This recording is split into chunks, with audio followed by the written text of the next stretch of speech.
Annyeong, Chingus for life. Hey guys, it's me again, Rose Life. For today's video is, syempre magre-reaction video tayo. Malamang ano pang gagawin natin. Yun ang content natin. Yung re-react pala natin is yung MV ng Blackpink na Jump. So, samahan nyo ako. Huwag na natin patagalin to. Let's go.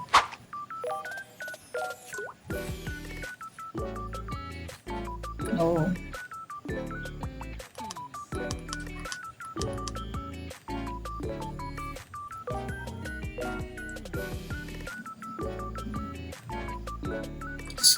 Stig yung ano nila, MV nila ngayon.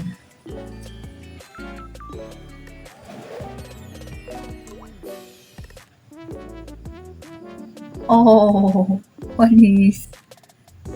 Ganda ng editing.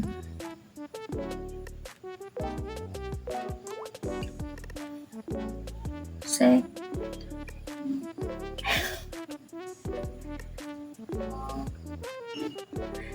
Diyan. Parang mga zombie yung mga tao. Diyan.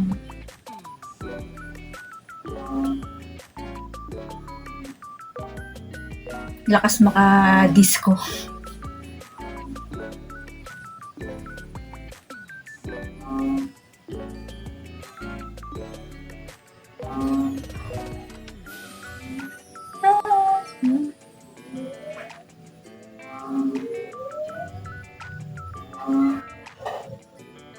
Yeah, Lisa.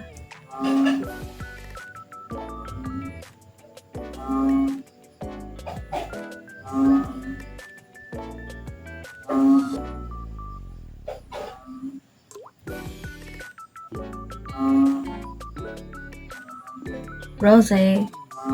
Jisoo, astig. May pahila effect. Set.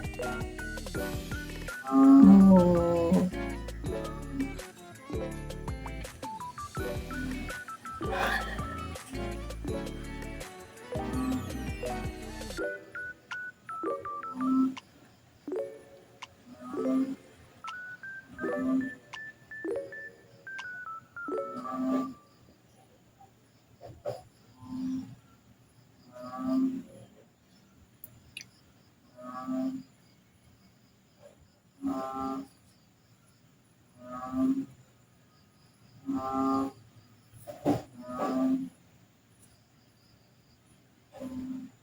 Astig. Ba?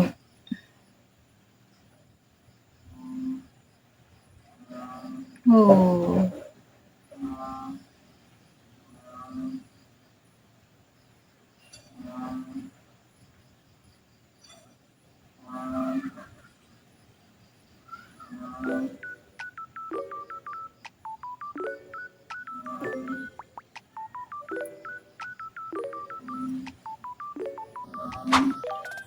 Yun. Grabe yung yung MV nila. Ngayon ko lang napanood to. Grabe, hindi talaga ako naka-imik sa sobrang na-surprise. Hindi ako nakaka-imik sa sobrang ganda ng music video nila. Tapos, astig pa yung mga background, tapos yung mga sayo na gano'n, nahilo ulo ko. So, sobrang ganda mga day. Sa outfit, sobrang simple lang ng outfit nila kasi parang naka-t-shirt lang sila na fitted. Tapos, ayos lang. Tapos, may iba naman na basta mas nagugustuhan ko yung simpleng lang nila, simpleng outfit.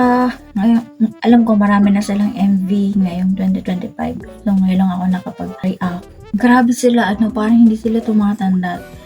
Yung itsura nila pabatang mga Korean, pumapayat lang sila, pero hindi sila parang mukha nila parang hindi tumatanda, pero parang ganun pa rin sila nung bago sila nagsimula, diba? Maganda yung MV, maganda yung dance step nila, maganda yung background, maganda yung editing, yun, maganda yung lakas maka-disco ng kanilang MV. Basta mai-enjoy mo na lang talaga panoorin yun. Kaya nga hindi na ako nakapag-comment kanina kasi sobrang in-enjoy ko na lang. So, yun lang muna ang video natin for today. So, Sa susunod is magre-react pa tayo ng ibang mga MV ng Twice at Blackpink. So sa ngayon, yun lang muna. Kung nagustuhan niyo ang video na to, please like and subscribe. So see you in my next vlog.